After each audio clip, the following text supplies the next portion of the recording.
Olá! Hoje a gente vai mergulhar fundo para entender como uma única empresa estrangeira está na prática redesenhando as rotas de uma das maiores potências agrícolas do mundo.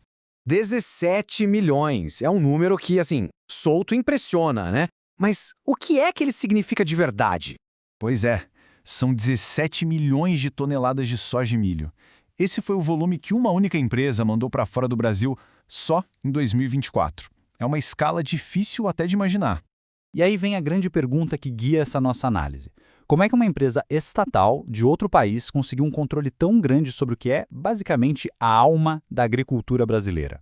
A história começa com um verdadeiro gigante nos campos. É a história de como uma companhia que está na lista da Fortune 500 vem consolidando seu domínio aqui na América do Sul. E aqui está a prova. Com esses 17 milhões de toneladas, a Cofco Brasil se tornou simplesmente a maior exportadora agrícola do país. É uma operação gigantesca e o principal destino, claro, é a China. Mas afinal, quem é essa tal de Cofco? Bom, ela é o braço internacional da maior estatal de alimentos e agricultura da China, ou seja, ela é uma peça-chave na estratégia de Pequim para garantir a sua segurança alimentar no mundo todo. E isso nos leva a entender o como. A estratégia deles vai muito, mas muito além de só comprar grãos.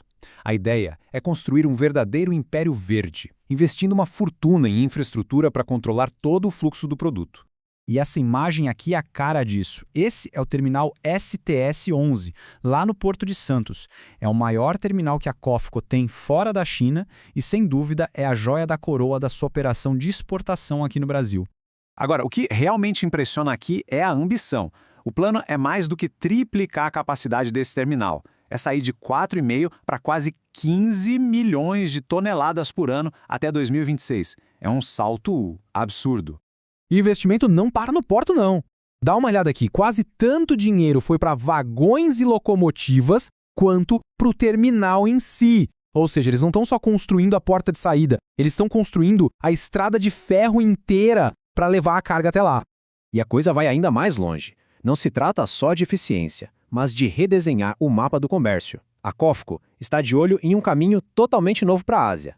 A gente está falando de um projeto de longo prazo, mas que pode mudar o jogo. A ferrovia bioceânica. A ideia é ligar o centro produtor do Brasil direto com a costa do Pacífico, lá no Peru. É basicamente uma ponte terrestre direta para a Ásia. Então, qual é o pulo do gato? Em vez daquela viagem enorme pelo Atlântico, essa nova rota poderia economizar até 14 dias de navio. E olha, no mundo das commodities, 2 semanas é uma eternidade. É uma vantagem econômica e estratégica gigantesca. Mas a estratégia não é só sobre concreto e trilhos. Agora a gente entra na parte corporativa do plano, a chamada integração vertical. A ideia é controlar tudo, desde a semente que vai para a terra até o navio que cruza o oceano. Para entender isso, basta olhar os movimentos da empresa. Em 2014, a Cofco comprou parte de gigantes como a Nidera e a Nobel Agri. Em 2017, assumiu 100% do controle. Mas a grande sacada, a jogada de mestre, foi pegar a divisão de sementes da Nidera e juntar com a Syngenta, que também é controlada por Estado chinês. Então dá para sacar a profundidade disso? A coisa não é mais só sobre embarcar grãos, é sobre controlar o ecossistema inteiro. Tudo começa lá atrás, na genética, na semente que o agricultor vai plantar na sua fazenda.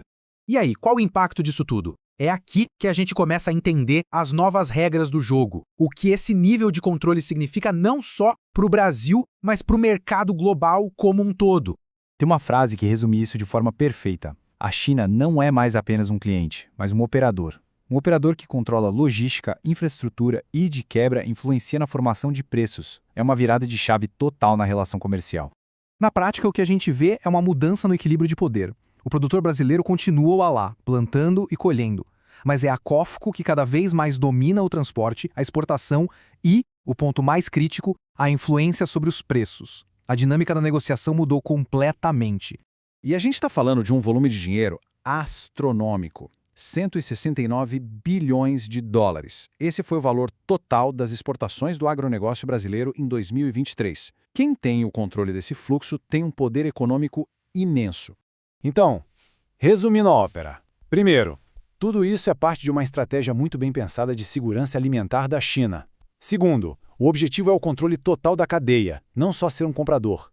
E terceiro, isso cria uma dinâmica totalmente nova, que redefine o papel do Brasil no comércio mundial. E tudo isso deixa no ar uma última pergunta, para a gente pensar. Conforme uma nação consegue controlar os recursos mais vitais de outra, quem é que, no final das contas, realmente tem o poder na cadeia alimentar do planeta?